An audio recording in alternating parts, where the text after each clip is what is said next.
This is a recording of Other Half by Miss_Coverley on archiveofourown.org. It is a Yuri on Ice fanfic with the main relationship being Yuri and Victor. The rest of her story will be linked in the description below. Enjoy. Victor had gone to the grocery store. He'd be back in 10 minutes, he said. He entered their flat's door over an hour later. This was not very surprising, considering that Victor became easily lost in unfamiliar areas, as well as easily distracted when shopping was involved. They'd rented out this particular flat in metropolitan Japan a few weeks ago. Victor wanted them in a more centralized location, so that Yuri could keep up with his various PR commitments, while also staying on a rigorous training schedule for the World Championships. Yuri sat hunched over on their sleek gray couch, reviewing some practice recordings on his phone. He looked up at the sign of the door clicking open. His eyes widened almost enough to pop out of their sockets. "Victor, whose dog is that?" Victor had not come back with any groceries. "He's ours, of course," Victor beamed, ruffling the furry head of the Chihuahua in his arms. "I adopted him today." True to form, Victor never failed to surprise Yuri. Yuri pushed his glasses up his nose to make sure he was seeing this clearly.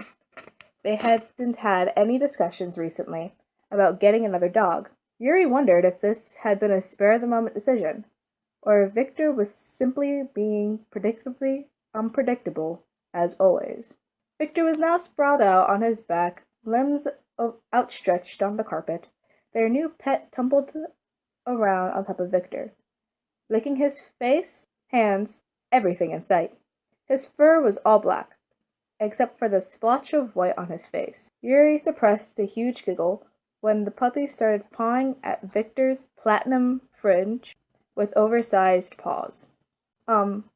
Victor, Yuri prompted. After a moment, Victor managed to subdue the licks and prop himself up on an elbow. His face was a bit shiny in the light. Yuri blushed. It was from dog slobber, of all things. "Yes, Yuri?" Seeing his expression, Victor smirked.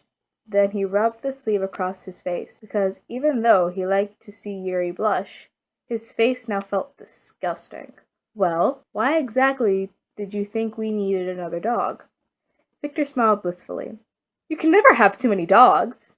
"But so soon after the Grand Prix?" Yuri added. "He's a celebratory addition to our family, then." Victor thrusted his arms into the air with a flourish. The puppy promptly jumped back into his arms, pushing him down into a sprawled-out position once more. Between the foot of the couch and the wall, Victor barely had enough room to stretch out entirely. Even as he contemplated who was cuter, the puppy or Victor, Yuri found his attention being pulled back to the other pressing issue. "Do you think we have room for another dog here?" asked Yuri. The flat had one bedroom, one bathroom, a kitchen, a dining nook, and a small living room. They probably could have afforded something a bit bigger, but Victor liked to keep their living situation less grand and more intimate. Yuri could not say he minded. "I mean," he continued, gesturing down at Victor's cramped limbs, "I think you're a little tall to be stretched out on the floor as it is. Never mind adding another dog to the pile." Victor chuckled. "That may be true." He reached out a hand, which Yuri readily accepted. The younger man held him up onto the couch with him. "But I think adding another dog to the pile, as you put it, is exactly right," he said, his exuberant exterior fading. "I worry about Makachin, Yuri. I feel that he has grown a bit lonely, now he is no longer my only companion." Victor cracked a smile, and Yuri blushed. "And then I saw this handsome boy." He looked down at the puppy, tramping on the ground. "And oh, I just knew that he would be the perfect friend for Maka." Yuri watched Victor's face as he studied the puppy. He marveled at how Victor's eyes seemed to brighten and soften at the same time, like an ocean current that was constantly ebbing and flowing. In spite of his doubts, he felt himself being pulled into that current, and into Victor's way of thinking, as was so often the case with Victor. "Well," Yuri said finally, We better get the introductions out of the way then.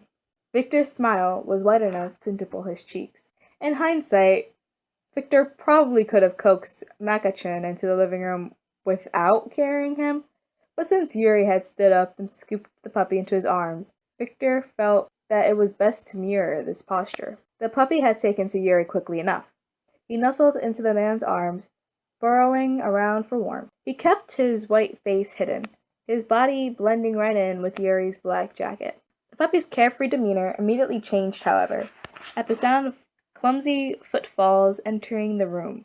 His ears perked up and his body began trembling. He can't be more than a month old, thought Yuri. Everything must seem like a new danger to him. And perhaps the puppy's fears were not too far off the mark, because there was a 6-foot-tall human lumbering around with a full-sized poodle on his arm, and that could very well be a dangerous thing. "He took to you faster than me," said Victor, a twinkle in his eyes. His breathing was heavy as he took precarious steps to the couch. Yuri smiled sheepishly. "He must think I'm warm or something," he said.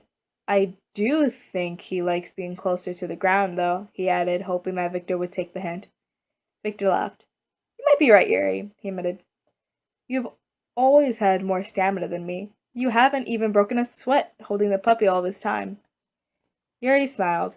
He didn't have the heart to point out the obvious difference between carrying a chihuahua and carrying an adult poodle. Victor plopped Makachin down on the rug as ceremoniously as was possible. That is to say, not very ceremoniously at all.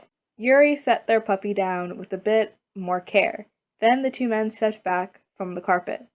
It was almost comical how they held hands tightly enough to turn both their knuckles white, watching their pets with bated breath. Would they become fast friends? They both wondered. Or would the meeting give rise to some sort of bitter rivalry? Makachin was the first of the pair to make an approach. As he padded forward, his normally enthusiastic gait barely made a thud on the plush carpet. This puppy was... Yuri could have sworn it was making him shy of all things, completely unlike Makachin. Neither Victor nor Yuri dared to breathe as Makachin began sniffling the trembling puppy. It evoked an image that was far too similar to the Cyclops expecting Odysseus. Suddenly, the puppy snorted and lunged at Makachin. He had a surprising amount of spring in his step for such a little thing. The movement caught Makachin completely off guard, and he toppled to his back. Victor gasped, ready to defend the poodle with his life, no doubt.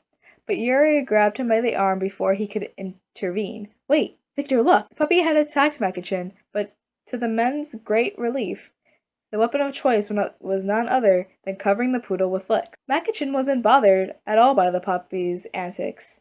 His tail wagged gleefully as his new friend batted his ears, clumsily trying to pin him to the ground. "Wonderful!" Victor exclaimed, eyes bright. "I was worried there for a moment. I didn't want Maka to crush the little one." "Oh no," teased Yuri.